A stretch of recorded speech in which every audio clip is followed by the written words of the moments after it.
You are listening to the Kinetic Man Podcast. I'm Stuart.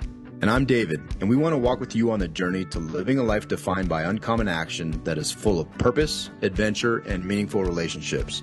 Our goal is to refine our why while helping you find yours, and together achieve our best and highest purpose. In the end, we'll drive each other to leave the potential life behind and become kinetic men. Men, we have a big announcement at the end of this podcast episode, so make sure you listen all the way to the end. We're starting up a new program in March called TKM Reflections, and we're going to be guiding men to take uncommon action. If you don't want to wait till the end, you can go to thekineticman.com/sign-up, thekineticman.com/sign-up, and go fight on your own right now. Take uncommon action. Enjoy the show. All right, before we hit the record button, David, you said that you had a pretty good story to tell as we kick this thing off. I know you were up in the mountains this weekend. You didn't get stuck up there this time, so that's good. So thanks for showing up to work today, buddy.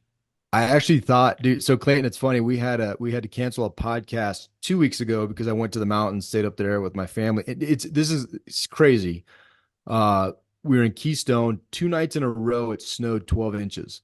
And so I hit up Stu on a Sunday. I'm like, dude, like the entire 70 is closed. It's a parking lot. Like you cannot get out of the mountains. It was nuts. There's no hotel rooms. By the grace of God, I have a friend. We have a lot of wealthy friends. We're not there yet, but he hit me up. He's like, hey dude, are you in the mountains? I was like, yeah. And he goes, stay at my place. Cause he just knew, he saw that everything was shut down. But anyways, this weekend we went back up. We got 10 inches of snow, dude, on Saturday night, luckily. And got some awesome skiing on Sunday, but I was like, dude, if we're gonna get this again, like I'm stuck. Like it's not gonna happen. So, but anyways, it was fascinating because not only was it amazing, but we're up in the mountains and I'll tell you, and this I think will go well with our conversation, Clayton. The dynamics of relationships are so fascinating, and it's not only our relationships with our family, but it's observing other people's relationships within their family, and then how the families come together and have relationship and business partners and all of it. And it just is very interesting. But I found out this weekend, someone hit me up and they said, do you know in our kids' circles, you're known as the cool, strict style dad? And I was like, no, I don't know. What does that mean? I don't even know what that means. So I asked my daughter, I'm like, your friends are talking to their dad saying I'm this guy. What does it mean? And she's like, I don't know. It's like a military guy that's like cool, but like also like strict and really intimidating. I'm like a teddy bear. I cook you guys crepes and chocolate sauce for breakfast. Like what does this even have to do? So anyways, I learned something new about myself this weekend, but it was fascinating to me because, and I think I'm super excited about this conversation because it's the power of relationships. And oftentimes it's understanding who you're perceived to be, who you desire to be, and how you can really impact that entire process, like that entire picture to ideally become the man that you want to be. And something we talk about a lot in TKM, right? Being aware so that you can become the person you want to be and perceived in that way.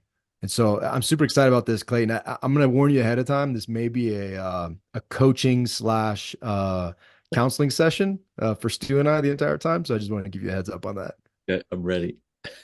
Good. That's pretty much what we use this podcast for, is just to use these as mentorship sessions for ourselves. So let's get into it. Clayton, if you can, give us a little bit of background about who you are and what you do. Yeah. So my name is Clayton Stenson. I'm up in Canada, in Calgary, close to the mountains as well.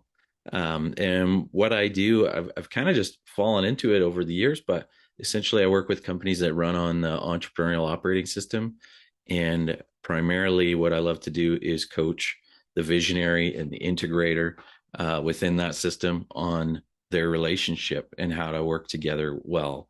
And for those that don't know what that is a visionary is typically the founder of the company.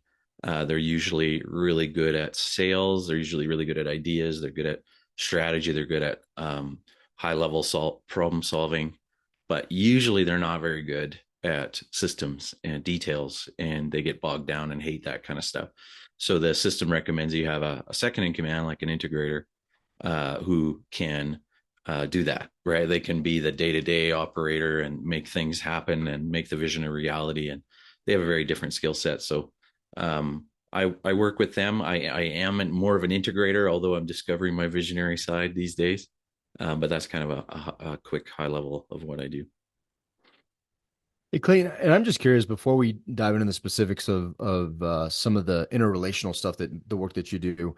I'm just curious why EOS? Like, is there something about that specific system? And some of our listeners may not have, we're big actually after we hang up here, we have an L10 meeting, the three founders. So we do that weekly and we're big into EOS, but for those who maybe haven't heard of it, just curious if you can give us kind of a background and then give us the why, like why that system? Why not something else? Yeah, yeah. Well, my background is the first time I worked with a visionary was at my church. So I got saved when I was 27, and about a year and a half later, I got hired at the church, and I was so excited to work with our pastor because he's a strong visionary. He had a great vision, and I love the Lord, and I wanted to be involved. And then about 3 weeks into working there, I was like, oh, what have I done? The place was chaotic, and to be honest, I struggled for a long time working there because I'm an integrator who craves structure and systems and an order. And so, we didn't have a horrible relationship, but we definitely didn't leverage our unique abilities for the kingdom in the way that we could have. And so I didn't know about EOS at this time, but I just had this sense nearing the end of my 7 years there that there's got to be a better way. And I had this feeling like there should be a buffer between the visionary and the team, just from a practical standpoint of what I saw. Then I left there and I went and worked at a construction company, someone that attended the church, and quickly realized I'm working with another visionary here. So I was able to leverage the gifts, the learning from the 7 years of the church, and he was the first guy that told me about EOS and the book Traction. But I didn't really read it. At first, he just told me about it, but I was busy and dealing with some personal stuff. But over the years, I heard him vent to me. There was a high level of trust between us because I was one of his pastors. So he would vent to me all the time about things that weren't working in the company, but I noticed he wasn't fixing it. He was just complaining a lot, and I got sick of it, to be honest. And That I sounds made a like my list, kids. and I made a list of all the things he complained about, and a list of how I'd fix it for him. And I took him for coffee, and I presented it to him. And at the end, he said, "You're promoted. You're my integrator now." And I said, what's that? What are you talking about? And then he gave me Traction, and I read it, and I fell in love. And I think to answer your question was, I would say is it's pretty simple. EOS. It's not overly complicated. There's six components. You don't have to have an MBA to understand it. Like it's pretty simple to implement. And I implemented it in that company in the next 12 months, and we 22 times our net profit. So it worked really well, and I loved it. And since then I've discovered a lot of other operating systems, and I've a friend of mine said there's 42 that he's aware of. And I've learned some of them a little bit, and I there's advantages and disadvantages to each, but I think the best thing about EOS is the simplicity of it. Hey, just curious. So David and I have been business partners in our real estate businesses for a long time, and it's just been the two of us. It's 50-50, right? And if you know us and kind of know our stories and our backgrounds, you would probably make a big assumption that David is the visionary and I'm the integrator. And but we're partners, we're co-founders, we are 50-50. We do everything together, and there are definitely roles that he takes on because of his unique abilities, and then there's ones that I do, and we typically don't get in each other's way very often. We've learned that each other about each other along the way. We went to college together, we were roommates together, and so we know each other really, really well. And when we started the Connect Man, we brought in a third partner, and we made him a co-founder. So there's three co-founders. There's not necessarily like a boss and a executive officer, like, and we also come from the military, so we have this idea of like commanding officer, he's the boss, executive officer, he's next in charge, and there's like operations officer and all kind of like they're minions, right? And so we actually were asked a question recently from a guy we brought in. He's a business consultant. He helped us sit in with a day, and he's like, "Hey, who's in charge?" And that was a really hard question for us to answer because we just looked at each other as like co-founders, right? We're all three business partners. And again, we kind of know each other's roles because of our backgrounds and our abilities.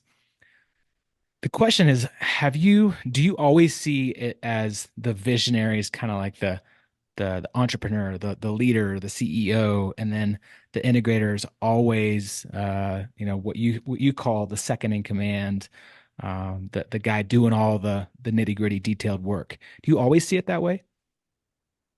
No, no, I don't.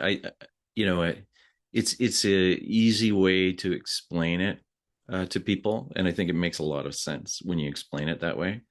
But there are situations where it's not that cut and dry, right? So I'll give you an example. So I'm exploring partnership with a friend of mine, and in his business, and him and I have talked about, what's the best fit. We're probably both more naturally integrators, but the interesting thing with us, and I hope it's the same with you, is that there's not a lot of ego between us. There's a high level of trust, right? And we agree that we should sit in the seat that will do the best things for the company, right? And I don't care. Like if it's visionary for me, then awesome, right? If it's integrator, great. I can do whatever. Actually, my seat in this situation will be business development, which is interesting. It's not, typical for what I would do, but I actually really love business development. And what this company really needs is business development. So I am going to put I'm working 1 day a week with him.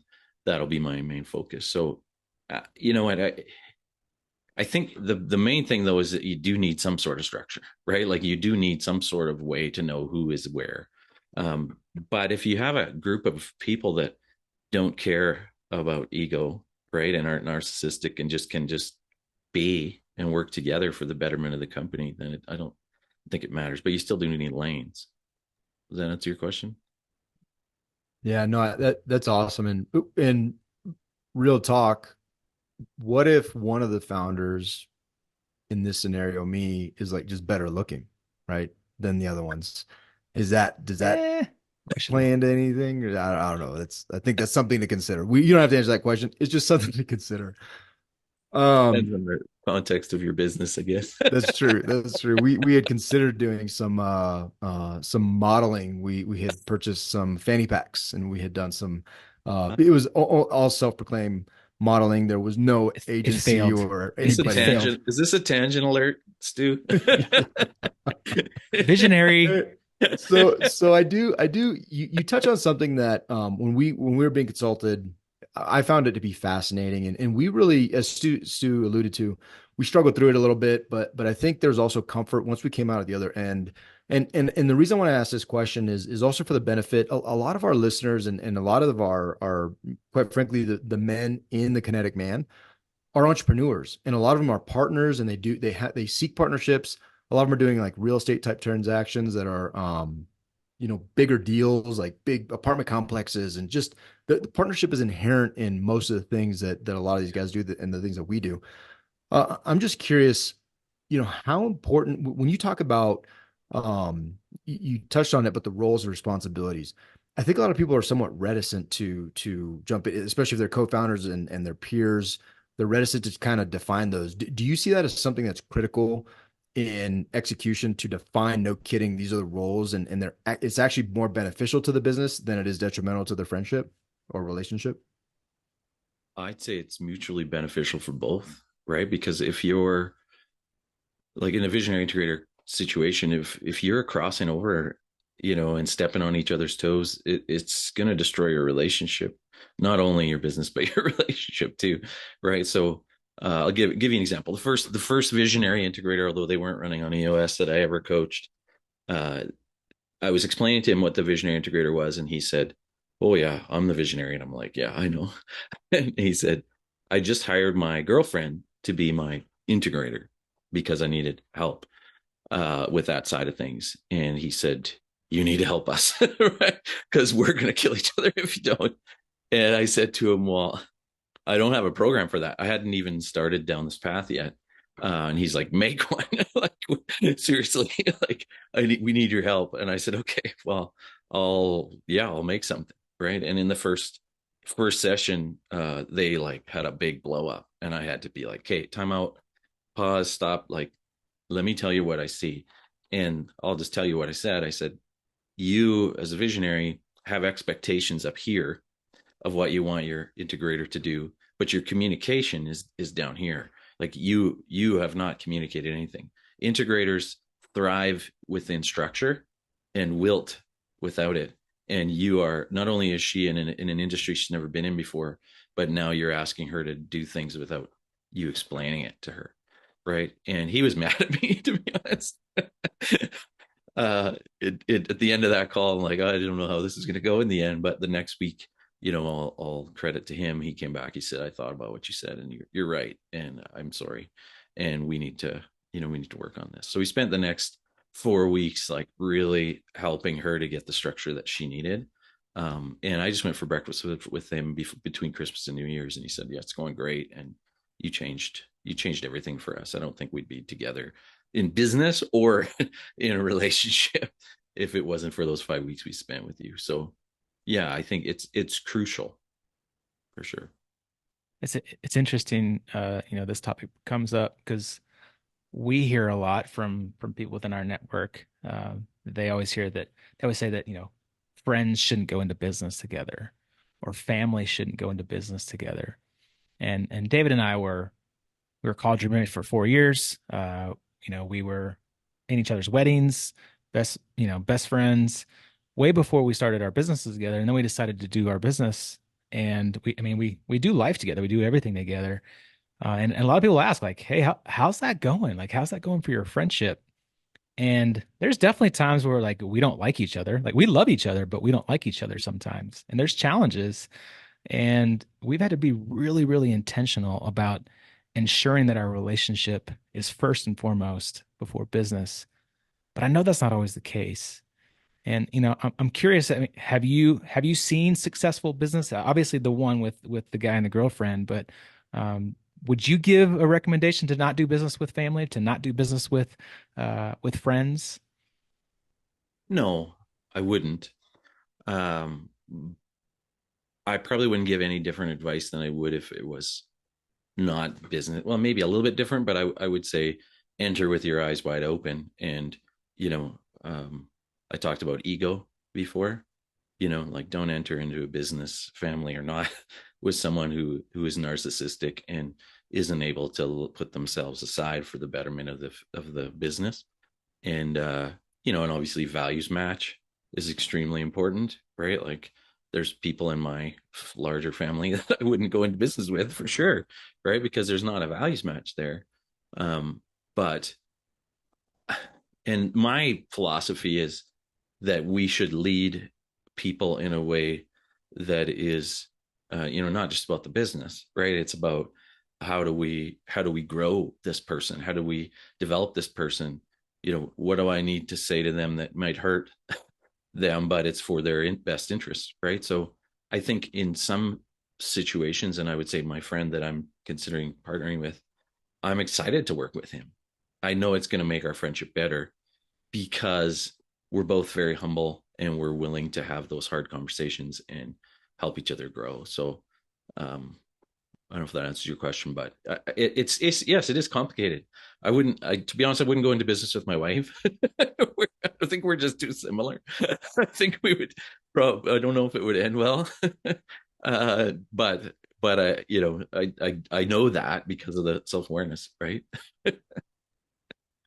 I love that you said that because I think, especially with partnerships, I think a lot of folks, particularly if you're bent towards entrepreneurship, you're very, at least me, I get very excited about, or I used to get very excited. I still get very excited about the prospect of a business and doing business and whatever, but I have become very, very much less excited or inclined to seek partnerships. And that has become that has been an evolution in Stu and I working together, doing other partnerships, things going south in different relationships and different partnerships and different things that that the scar tissue now, I'm like, dude, let's build and let's grow our businesses and the things we're doing. But like, I'm just not, I'm not super inclined to bring in another partner unless that person, we go through a rigorous relational, conversational, everything Mm-hmm. thing to get to a point where we're like, okay, dude, like, because we're effectively married now, right? Like Stu Yeah. always loves to joke. I mean, he says it. I don't ever say it, but he's like, dude, I'm David's work wife. I'm like, yeah, I agree. I agree. He is. But I don't think I ever said that. you never said that. Oh, I could have sworn you said that. But I'm curious, Clayton, from a system and a process standpoint, what do you think people should do as they consider entering into partnerships? Not allowing the emotional aspect of it, but like what practical advice could you give to help people get to that level of self-awareness that you just described before they jump into a very, very exciting business venture that's going to make them tons of money and they're never going to lose money on any kind of deal or anything. It's going to be amazing kumbaya, which we know Mm-hmm. that's not true. But what kind of like no kidding advice can you give somebody to consider, or even like a checklist to go through before they jump into a partnership? There's a lot in there. I'll just tell two quick stories. One, when I was single, I remember I was at a like a young adults thing, and they said somebody used this story. They said that before you get married, you keep your eyes wide open, and after you're married, keep your eyes half shut. Right. So, and they're basically saying like, do your due diligence, right? Like, you know, experience them, that person that you're considering in different contexts, like they also said in that conference, serve alongside somebody, find somebody, figure out where God wants you to go, and then put your heads down and start going in that direction. And then after a while, look around and see who's going in that direction with you, right? Then move a little closer and get to know them more. So that's like a singles context, but I think it would transfer over right to this kind of thing. The other thing I'll say is, and I got saved through the Alpha course. I don't know if you guys are familiar with the Alpha course. It's awesome. Nikki Gumbel. It's just a place where people can come to ask questions if they aren't people of faith. And in it, and this is old school, and I'm kind of putting myself on the spot, see if I can remember them all. But he talks about the 5 CSs of making big decisions, and I'm gonna write them down as I'm telling them so I can remember how many I've told you. So one is common sense. So is this person in this context? Does this person have common sense? Like, does this decision make sense? Right.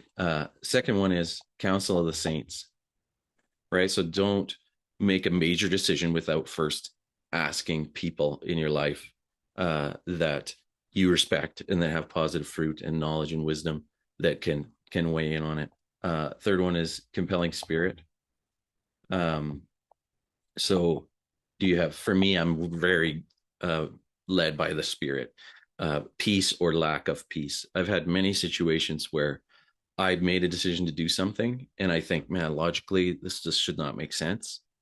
But God's given me peace about it.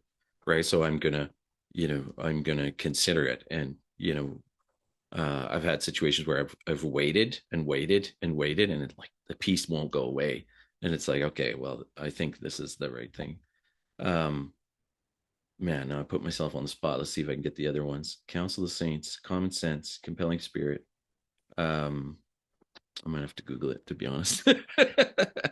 uh, but it basically what it's saying is the bigger the conversation, the bigger the decision is, the more of these things you better have. Commanding scripture is another one. It's shocking that I didn't remember that one. But does it align with scripture? Is there anything that's a little sketchy or a little off? And then the last one's coincidental signs. Thank God for Google. And so, yeah, I think, when you're getting married or you're getting into a partnership, you better have all 5 of those boxes checked. If you don't do it. Right. And I'd say some are more important than others. Coincidental signs is, not one I put a whole lot of weight in, but sometimes coincidental signs line up. For example, I was considering coming into partnership with my best friend, and we were having a meeting to discuss it. And then I looked in my calendar the next day. I had a meeting booked with someone who could be an absolute perfect referral partner for what we were talking about doing. And I booked that meeting 4 months ago. And I'm like, that's weird. Right. And the next day I met with him and he was like, yeah, absolutely. We need a partner. I love what you guys are doing. Right. So that's just something that comes to mind. But yeah, eyes wide open. Right. I think visionaries are more at risk of making bad decisions like this because they are much more emotionally driven. Right. Integrators do tend to, do um, a little more background checking and due diligence. So if you are a visionary and you have an integrator, trust your integrator on this stuff. It's good, man.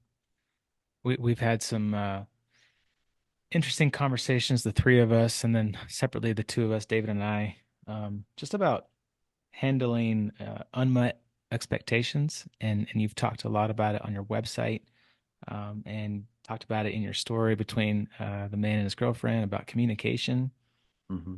What would you tell visionaries and integrators on how to handle that? Like how to handle the unmet expectations, how to communicate in a way that there isn't frustration or resentment or anger, because we see it regularly and we have to handle it. Is we have an L10 and there's to do items on that list, but then like 2 days from now, someone like has this big idea and like texts it, right? And that's now the new thing that we have to focus on. And the L10 that we said on Monday, that kind of goes away. And so like how do we as a visionary and integrator and even the implementer, like how do we communicate in a way that we don't, bump heads all the time? Mm-hmm. I think it's short answer is deal with it immediately, right? Like don't let the sun go down on an argument. Don't let keep short accounts. Like don't let it fester, right? And the same advice holds true for marriage, right? If there's an issue, you know, well, firstly bring it up at the right time in the right place. And the other thing other advice I would have is make sure that you have the right heart when you bring it up, right? I always tell leaders that if you're bringing up an issue because that issue annoys you and makes your life hard, and you want the person to stop, don't do it.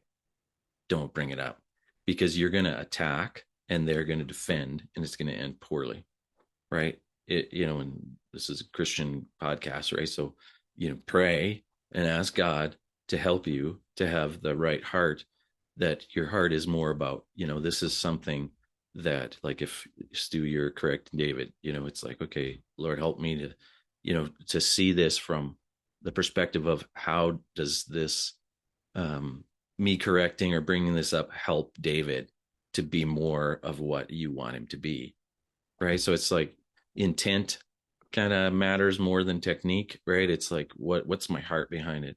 So if it takes, so I say bring it up immediately. Well, if your heart's right, right? If your heart is not right, like I'm sure we've all seen it, right? In our marriages where you bring something up and it escalates and it becomes a war, right? And it ends poorly.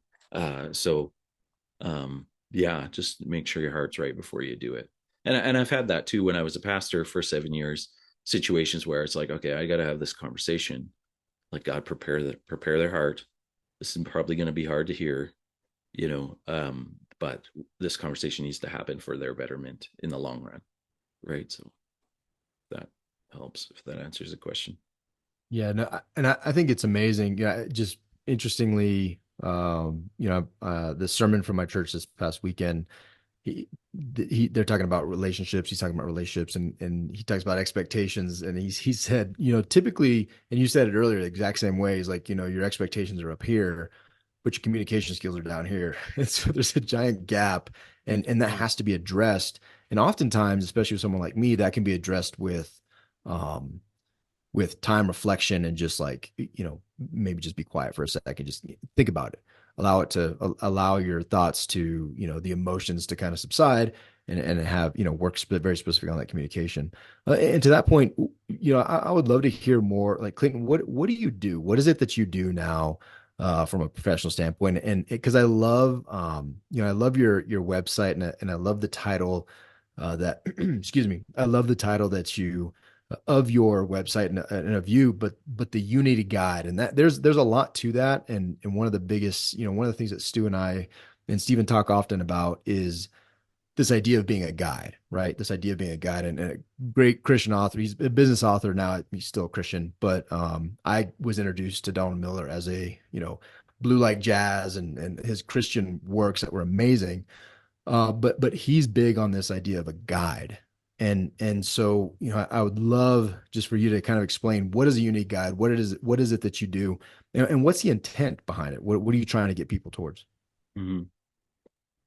Yeah, a couple of years ago, I had to define my brand. I broke free. I had my own. I was working under somebody else's business and decided to break free. And so, I had a coach at the time, and he asked me like, what's the word? Like, what's the uniting word behind everything that you do? And it was a hard question, obviously, to figure that out. But I realized after exploring a little bit that unity was the word. That I've just always tended to fill gaps and solve problems and bring unity. I don't know why. Just, I think God built me that way. And I realized that's the word. The word is unity. I'm bringing people together. Whether it's, and when he asked the question, he wasn't just talking about business. He's like life, purpose, like bigger picture. And I realized I just love bringing unity, whether it's my church as a volunteer or, a small group or, or in my family or in business. I've always just seen these opportunities to get everyone in better alignment. So that's kind of where the name came from. And I love Donald Miller as well. So that's probably where the guide came from, was, the story brand guides.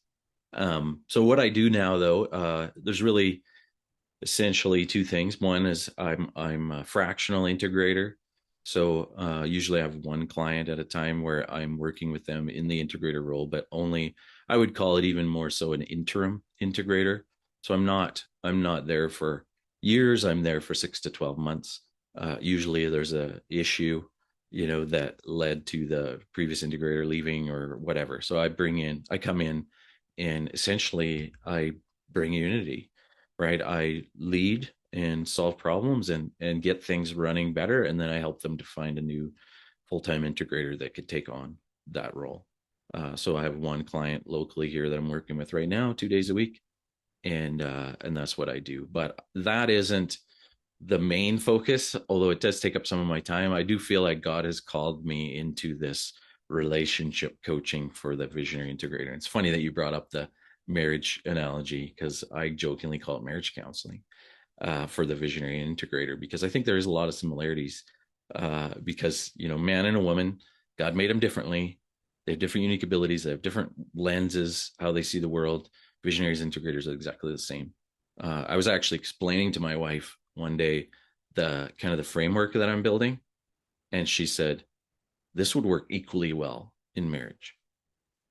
And I was like, "Wow, I never really thought about it," but that was her perspective, right? So I'll do that. Sometimes I do that 2-on-1 coaching where I'm working together with both of them. Sometimes both of them don't want to come to the table, just like in a marriage counseling situation.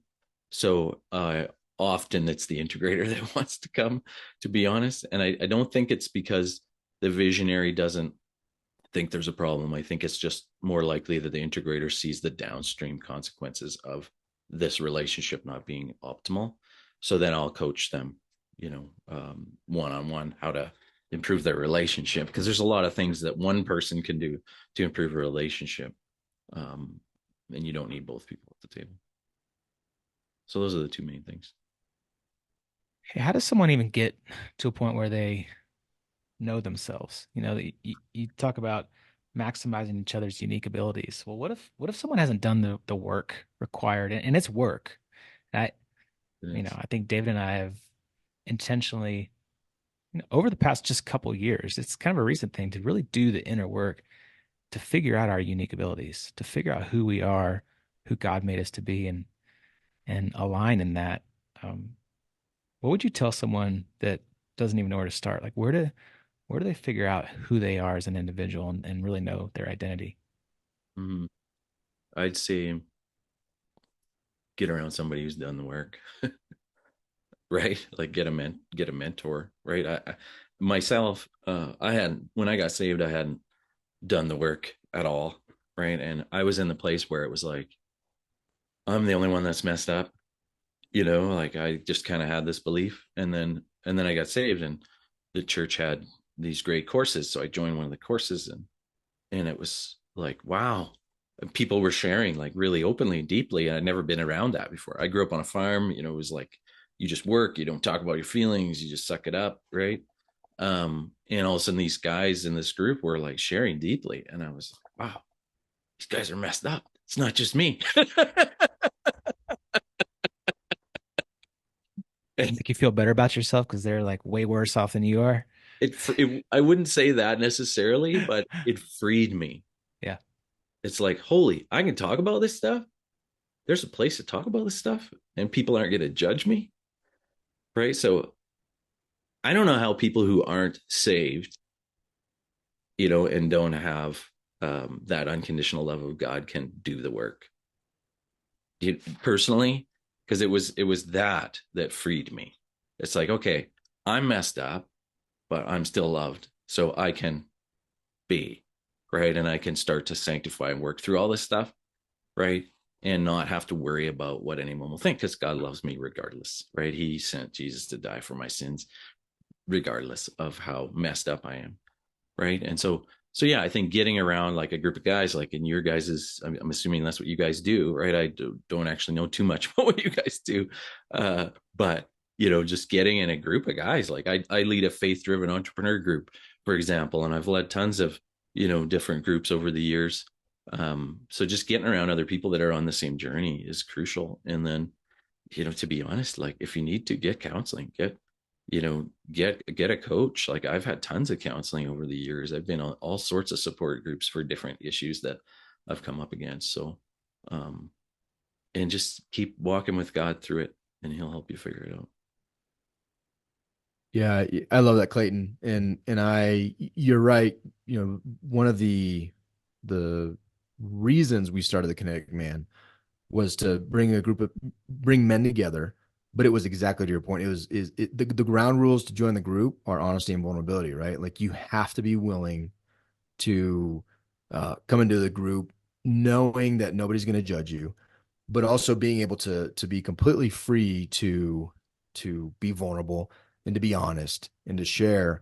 But the other magic part about that is one of the most impactful things, and you hit on the head, is that guys realize they're not walking this life journey by themselves, and that they can do it. One, they're not unique in how messed up they are. None of us are. We're all messed up. And so it just is what degree messed up and where you're messed up. And you're probably messed up in places I'm not, and I'm messed up in places you're not. And that makes it even better for us to walk together. Mm-hmm. But there's also just a ton of comfort in knowing that you're not alone, but also what we've seen that is super powerful is when you speak this vulnerability and your truth, other dudes in the group will be like, "Oh, well, have you considered?" Like those are super powerful words, right? Because you're like, "Well, no, I never have. I've never considered that Mm-hmm. that alternative way, that process, that thing."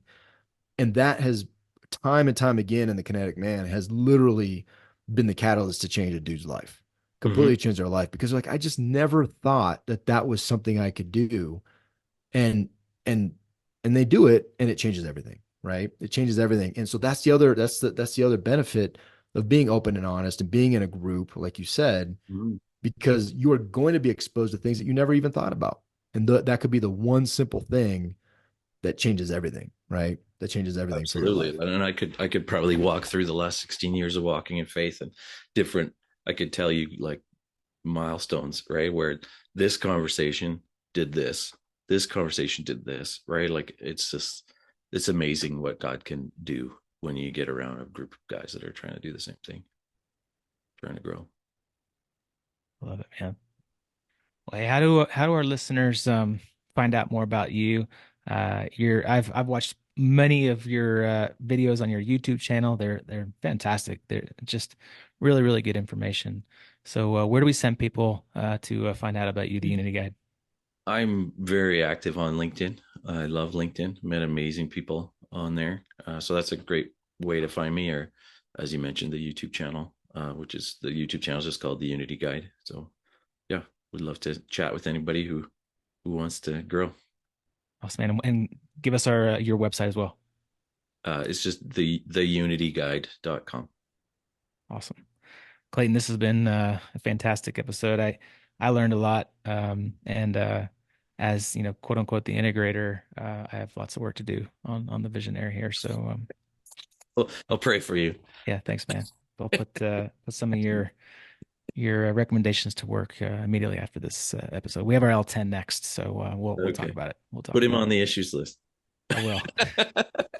What's the Yeah, I issue, love how I David? love how we talk David about is the issue. self-awareness and then we reflect our issues on others, right? We don't Put necessarily David, change put for like Stu on the issues list too. So very good, very good. Yeah, it's constant. I think both of our names are constantly on the issue. It's like an ongoing, right? It's never resolved. It's just a thing. No, Clayton, and I really appreciate it. And I think I truly believe that business is a great way to to do ministry. And what I mean by that is, one of the big focuses for all of our businesses, Stu and I, one part of it is giving, right? Giving a tithe from our businesses and really trying to focus on giving the business to God. We get together and pray every morning before we jump on a podcast, before we do any of these things. And so there's a constant seeking to glorify God. But business is a beautiful way to do that in a really well run business, which is going to be contingent on relationships working and thriving. It is super powerful and it's very important. And so I just want to encourage you and just thank you for the work you're doing, because the things that you're doing to help people and relationships to be their highest and best is driving those businesses, which potentially can absolutely radically change people's lives, whether it's providing a service, whether it's providing a widget, a gadget, whatever it is to benefit other people's lives. It is absolutely critical, and it starts with that relational thing, because if that goes down the drain, or there's everything else will follow. So that's I'm one of the super grateful things. for you. It's one of the things that really drives me is that, if you think about a marriage, if the husband and wife, if the mom and dad's relationship is messed up, it affects negatively all of the children. And that's one of the analogies I use in a business. It's the same thing. If the visionary integrator's relationship is messed up, it affects all the employees and their lives, right? It's going to make their lives worse, right? So if we fix the top, we can fix, the whole thing.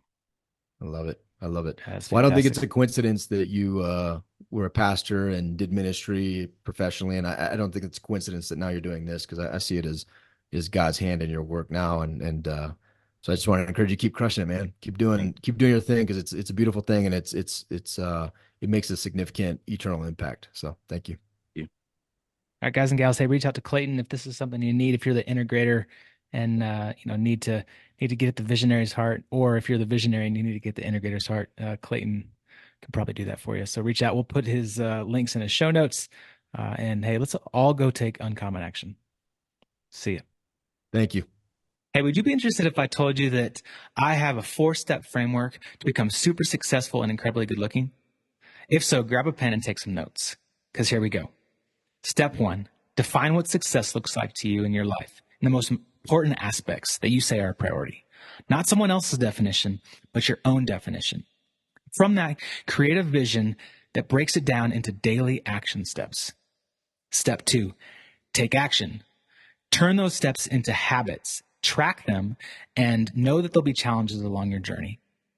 Step 3, surround yourself with like-minded people that will hold you accountable to what you said you wanted to do, and know that they'll also be there to lift you up when it gets hard. Step 4, live in those newly created habits to form you into the type of person that you want to become through calendar level type change. We call it getting real at TKM. We reflect, we execute, we account, and we live. And we've discovered that you can accomplish anything with that framework. And that's exactly what the Kinetic Man is all about. We take uncommon action to live with no regrets and say yes to our best life. Now, most of this gets done inside our high-level mastermind that meets every week. But we've had great feedback, and we decided to start a new program called TKM Reflections, guiding men to take uncommon action. We're starting it in March, and we're going to meet once a month to guide you through redefining success in 9 critical aspects of your life, which we call the Kinetic Life Circle. You'll be asked some really hard questions. You'll be surrounded by like-minded warriors, and you'll walk away with a new definition of success and an action plan to live a life without regret. And here's what you get. You'll get video recordings to build your foundation. You'll come away with a new identity, core values, and a purpose. You'll have monthly live and recorded 1-hour video calls with the TKM staff. You'll get a downloadable copy of the Kinetic Life Plan, which is 50 plus pages of incredible content. And you'll get a community of men that you'll know fully and will call brother. And we're adding on some bonuses that normally only the mastermind members get. You'll get access to 4 monthly level up videos from our podcast guests. You'll get access to the quarterly investor pitch day, which is incredible. And you'll get access to our annual private retreat here in Colorado that's only for members. So you might be asking, who's this for? And I'll honestly say that it's for every man that's ready to step it up and live a life without regret. It's for the man who wants to redefine success and say yes to his best life. So now is the opportunity. Jump on this. Go to thekineticman.com/sign up. Again, thekineticman.com/sign up. Go take uncommon action. We'll see you there. Thank you for listening to the Kinetic Man podcast. If you are growth-minded, community-focused, and willing to take uncommon action to redefine success and live an abundant life, visit our website at www.thekineticman.com to see all the ways we can connect. And on our website, you can find more information on everything we're doing, like joining our meetup page to get the details on our webinars and our local Thursday gatherings here in Colorado. From our site, you can also find more information on and sign up for the next Kinetic Man retreat and the next house of our mastermind group. Finally, we always appreciate your love and support. Please share this episode and go rate us on your favorite podcast player of choice. Thank you again. Now go take uncommon action.